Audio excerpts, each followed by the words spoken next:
Introduction. The migration of ideas. Where in the world did that come from? Is a question whose informality might obscure the fact that it is a smart query, a lot more useful than are most questions stated in academic language. In the history trade, it is one that we should ask more often, for it reminds us that no event or process or person can be analyzed purely as if it were an abstract entity. All human history needs at least two coordinates, time, of course, and place. A related, more pointed query concerning any belief, ideology, social custom, economic practice, or technological innovation is, how did that come to be here? The here in the question can be any place, your home today, or the Senate of the Roman Republic in classical times, or any place and time that is amenable to historical analysis.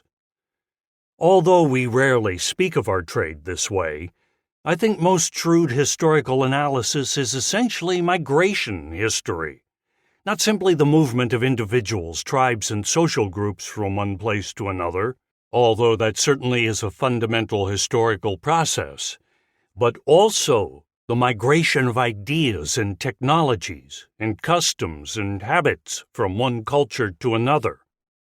Often in big history, suites of ideas and complexes of behavior seem to have traveled from one continent to another without the aid of much human migration, as if they were fully formed icebergs traversing big patches of ocean. The helpful characteristic of all these migration histories, whether of corporeal individuals or of constellations of ideas, is that when taken together, they help us to avoid the implicit and often unintentional vainglory of mere locality. Of course, every town, province, and nation has its own unique physical geography and cultural topography, and these at several levels are formative of events within the local boundaries. Yet in any given jurisdiction, most of what happens, most of what is believed, is an adaptation of ideas and behaviors that came from someplace else. That's just the way the world works. No town, state, or nation is autochthonous, however loudly its propagandists may declare it to be mystically and morally exceptional, or however elegantly its historians play a game of intellectual squash rackets, with the patterns of cause and effect being limited to the whitewashed walls of the locality or nation. Theologians of the Catholic Church have developed a concept, enculturation, that can be secularized to help our understanding of the way that a small collection of individuals living on the edge of Europe embraced a new concept of Christianity, virtually a new religion, some would say. And eventually this faith came to define the prepotent form of Protestantism in the United States, and thus to be a strong component of everyday American culture.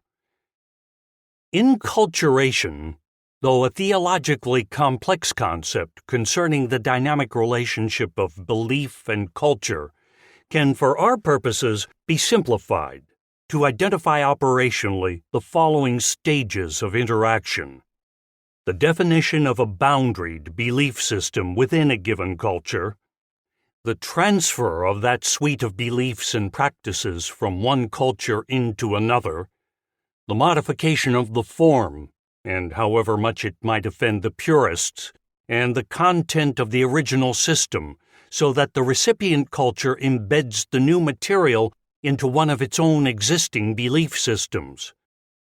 The continued change in the way the recipient culture thinks and acts in its everyday life, consequent upon its embrace of the new ideas. Simultaneously, the modification of the imported suite of ideas and behaviors that results from the daily rubbing against the local society continues. And finally, there occurs the attempt to re-evangelize the now slightly askew recipient culture by purists who conclude that things have gone somewhat astray. The present study is a standalone item. It is also the third volume in my study of a big piece of migration history, the passage of a radically new form of Christianity that in the early 19th century was created, invented, discovered, or rediscovered. Every word one can use will raise someone's hackles. In the drawing rooms of the Anglo-Irish aristocracy and gentry of County Wicklow and South County Dublin to England, and thence first to the Canadas, and then southwards to the great U.S. cities situated along the St. Lawrence watershed. The previous volumes are Discovering the End of Time, Irish Evangelicals in the Age of Daniel O'Connell, 2016, and Exporting the Rapture, John Nelson Darby and the Victorian Conquest of North American Evangelicalism, 2018. The scholarly listener should look at the bibliographic conventions that are set down in the first volume. They are my suggestions as to the most convenient and reliable way to deal with a large chunk of the literature on early millennial apocalypticism. That produced in several million words by John Nelson Darby, which tumbled into print in a confusing welter of editions, fascicules, and reprints.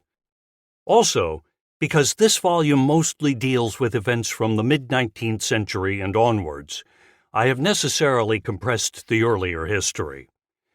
For those who wish to go further into the early story, and also to those who wish to check my documentation, references to the previous volumes in this study are provided.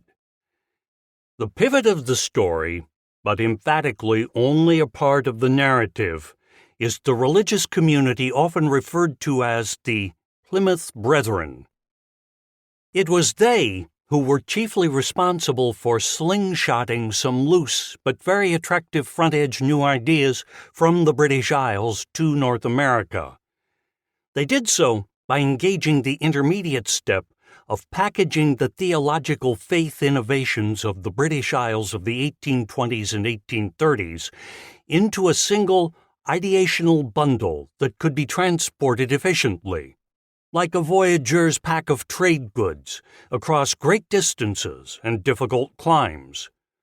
The 19th century Brethren have long been under-recognized historically, and for good reason. They are devilishly hard to deal with historically because they were secretive, albeit without any apparent joy in their obscurity. They simply focused on their faith. They kept no corporate institutional records. They refused to admit they were an organization in any public sense, and indeed, until the last quarter of the 19th century, they did not even have address lists of compatible assemblies of the faithful. Most of their adherents did not much like having any distinctive name, preferring just to be called Christians, Brethren, Church of God, or some other blurred term. In practice, after a seismic schism in the late 1840s, it was common to refer to the two main branches as open brethren and exclusive brethren.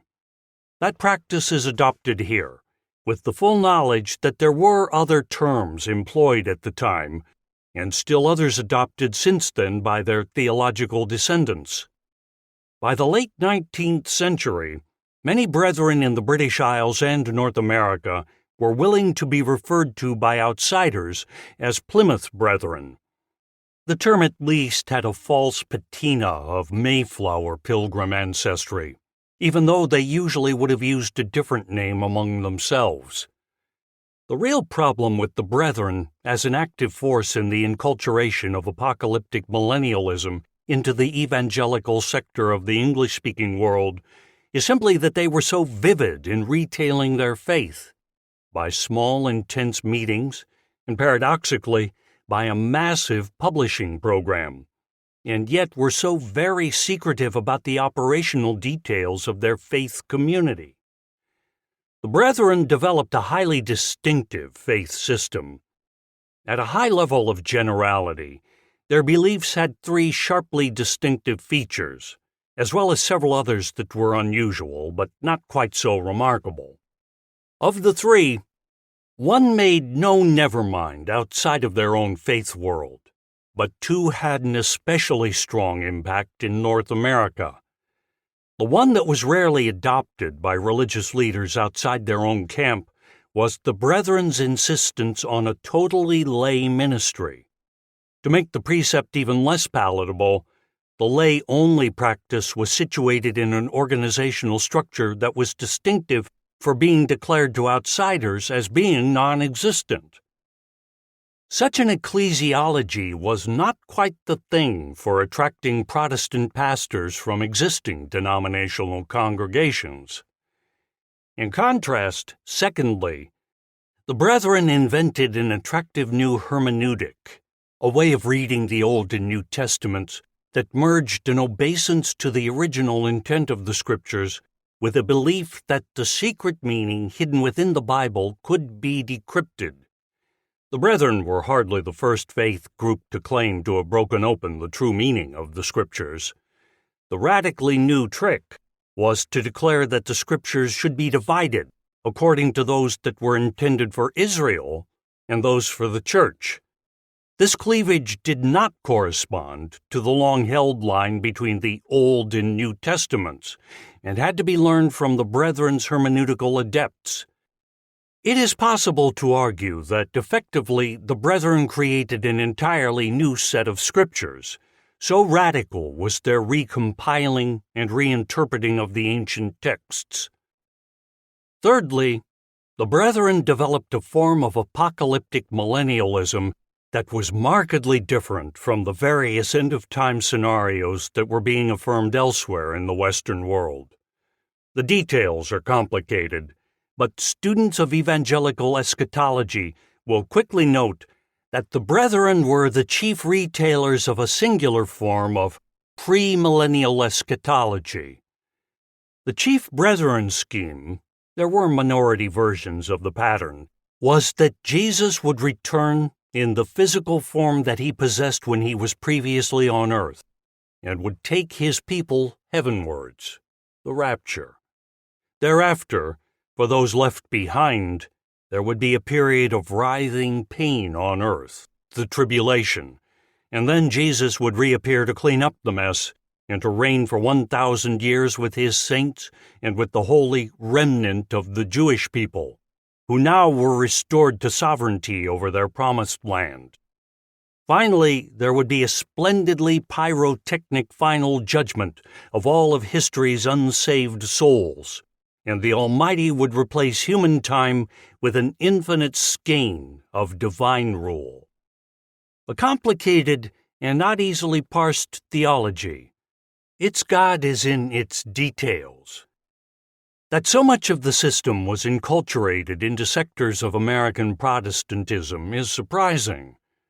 Still, before the first decade of the 20th century had passed, the radical apocalypticism of the Irish drawing rooms had been adopted and reshaped to form one of the foundational elements of modern American evangelicalism. Not all branches, but even those that rejected it had to consider its tenets. Like so much of the master narrative of the millennia-long Christian diaspora, this smaller story is that of a long march along the path of improbability. It occurred. It deserves our attention.